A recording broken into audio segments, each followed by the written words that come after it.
Okay, so we finished the problem statement. We finished the flow chart. We tested it. We found there was a mistake. We needed to add this math. So we went ahead and put that math right down here. And now everything calculated correctly.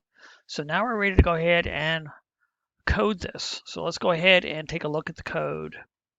Okay, once again, I have done a lot of the work. Where did we get the var? We got the var from our input and the result of our calculations. Let me move this over a little bit. So disk rate right here, rate per dog and amount owed. So those are the blank places in memory. And then these are all our constants. Again, semicolons at the end and starting with var, everything's here. Again, our input, we're going to have a prompt and then two arguments. The first argument being what question you want to ask. Second is the default value. If you remember, we're going to use 100 as our first test value. Then I added down here, I put in our 3 pieces of math and our 3 document rights.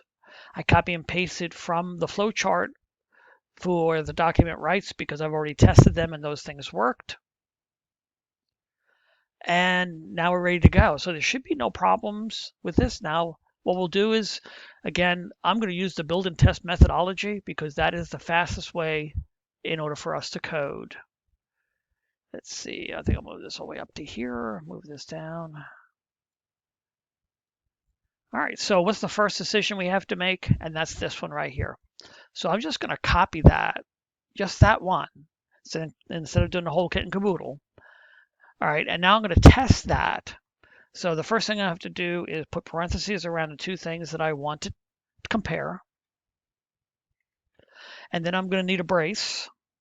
And that's going to be a shift key to the right of P. And then I'm going to comment that start high hot dog. All right, and then I'm going to put a semicolon at the end. And then come down here and do a closed one. That's shift 2 next to P. And then stop high hot dog. So now I have enough in order to test it. I'm not going to put that whole mess in there because if something goes wrong, I don't know what it is. Let's see if this works. So I'm going to hit the preview button. There's going to be 100. And sure enough, it's $4 and 400. That works. So now I'm just going to do my next one. So my next one is this right here. So again, I'm just going to copy that, paste it in here, put parentheses around what I want to test. And now I need my stop and starts. So I'm going to go ahead and copy this, Control C, Control V, Control C, Control V, and then change each of these into med instead of high. I could have even just said start hot dog end. That'd be fine. And then the semicolon here.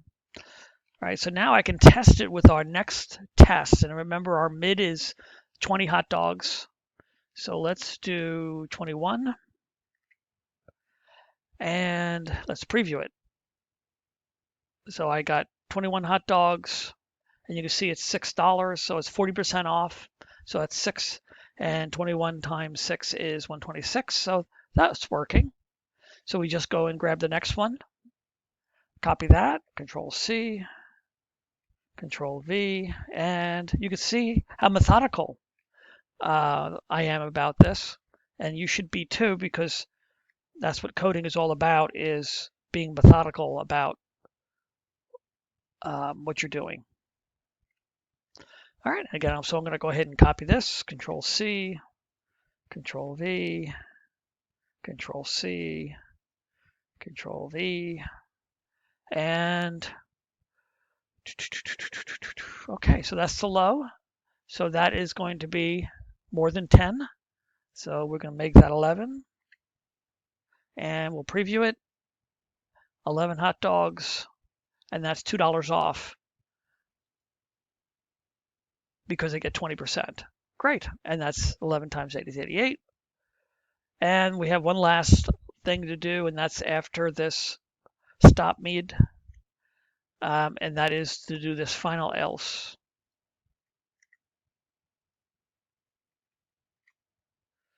Again, let's see.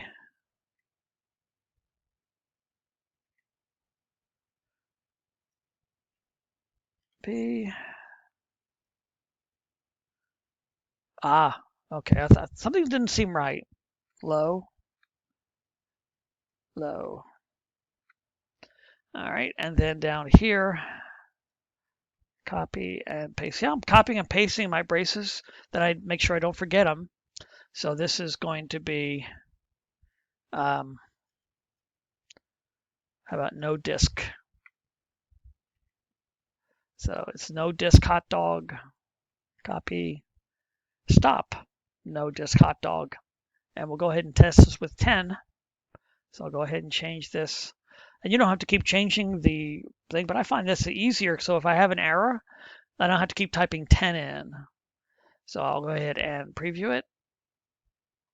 10 hot dogs, and that's $10 a piece, and that's $100. So everything's working fine. So we got all this here, and we say, wait a minute, can we make this even more efficient?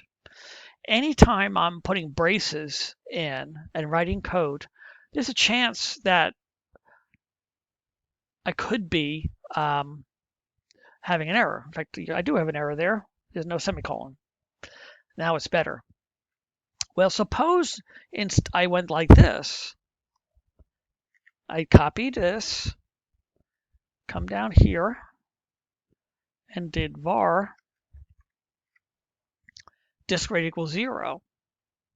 What if I started it with 0? Now, if I started with 0, then I also don't need this, because there's no sense making a blank place in memory and then sticking a 0 in it. Might as well do it all in one fell swoop. So remember that whenever you have a else equals 0, you might want to start with the 0, let it overwrite it with one of these, and if it doesn't, then I don't need this at all. Right? You don't have to have an else. You have to have an if you're going to have an if else, but you don't have to have an else, a false side of that. So we have an else if, and if these three are not correct, then we'll keep the 0. So let's make sure that we haven't broken anything. Let's go ahead and test it once again with the nothing. So 10, so it gets no discount, no errors. And let's do it one more time with 100 just to make sure we haven't broken it still. And nothing. So this is perfect. So that's the important thing to remember. We're allowed to have certain constants in our numbers, because normally in calculations, numbers are not allowed, except known constants. So if I'm looking for a discount rate that I'm going to apply to a number, I have to take it and subtract it from 1. So that's never going to change. It's not something that they're going to change to 1.5 down the road. Same with 0. They're not going to change 0 somewhere down the road. The other thing is, suppose we were doing 12 inches. I wouldn't have to come up here and say inches in a foot equals 12, because that's not going to change during the life of the software, that all of a sudden a foot is going to be 13 inches. So known constants, zeros, and sometimes even 1 is allowed inside our code. These are numbers that are never going to change for the life of it. If I put 60% in there, well, that could change by the next time we try to run the software. Oh, we want to change that discount because people are complaining they're paying too much for the hot dogs. Well, these changes all the time. What doesn't change is having to subtract 1 to come up with the proper discount rate. So that 1 is okay. That 0 down there, if you left it that way, that'd be absolutely fine with me, except I would probably put a note in your thing saying, hey, that was a little bit inefficient. You should have started it with 0 rather than adding 2 braces and an else, right? Because anytime you add lines of code, it's inefficient. All right, so let's go ahead and should we save it? Nah. Reason why I'm not saving it is because I've saved it already. and I don't need to save it again. But if I was going to save it, I would just save it and call it hotdog.htm. Again, remember, it's going to automatically put the .htm on the end of it for you. I think it is. Now I'm wondering.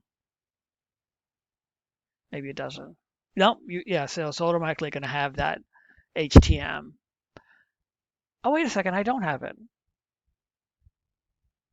I do not have it. Okay, so let's go ahead and put that in. Sorry about that. Hotdog.htm, and we'll go ahead and save it. Now we have everything that we need. We have the .emf file, we have the flowchart, and we have the .txt file. So if you keep doing that for each one of these lessons, when you do the assignment, you should be able to bang it out with no problem whatsoever. All right, on to the next problem.